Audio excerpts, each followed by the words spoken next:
Kukatpally police station పరిధి సంగీత్ నగర్ లో జరిగిన సహస్రాని హత్య కేసులో దర్యాప్తు చేపట్టామని బాలానగర్ డీసీపీ సురేష్ కుమార్ వెల్లడించారు. అమ్మాయి తల్లిదండ్రులు ఉద్యోగాల నిమిత్తం బయటకు వెళ్లారు. మధ్యాహ్నం 12 గంటల సమయంలో బాలిక తండ్రి కృష్ణ ఇంటికి వచ్చి చూడగా ఆమె విగత జీవిగా పడి ఉంది. తల్లిదండ్రులు ఎవరి మీద అనుమానం వ్యక్తం చేయలేదు. దర్యాప్తు చేపట్టాము అని డీసీపీ తెలిపారు.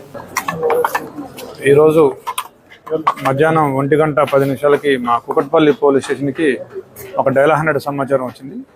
దాని ప్రకారం ఒక 10 సంవత్సరాల పాప ఇంట్లో చనిపోయి కనిపించిందని ఆ సమాచారం యొక్క సారాంశం. వచ్చి చూడగా ఆ పాప 10 years age and 6th class చదువుతూ ఉంది. సో వాళ్ళ ఇంట్లోనే మంచం మీద పడి ఉంది. సో ఒంటిపై కత్తిపోట్లు ఉన్నాయి. సో ఇప్పుడు ఆ బాడీ చూసాము. తల్లిదండ్రులు చెప్పే వెర్షన్ ఏంటంటే వాళ్ళు 9 o'clockకి ఇద్దరు కూడా జాబ్స్కి వెళ్ళిపోయినారు. వాళ్ళు మళ్ళీ తండ్రి 12:30కి అట్లా బాబుకి బాక్స్ పంపాలని వచ్చి చూడగా పాప శవం బెడ్ మీద కనిపించిందని చెప్తా ఉన్నాడు. సో బాడీని ఇప్పుడు పిఎంఈకి పంపిస్తూ ఉన్నాము. క్రూజ్ టీమ్ అండ్ మిగతా వాళ్ళు కూడా వాళ్ళ పని వాళ్ళు చేస్తున్నారు. సో పోస్ట్ మార్టం రిపోర్ట్ వచ్చాక మిగతా విషయాలు తెలియజేస్తాం. Thank you.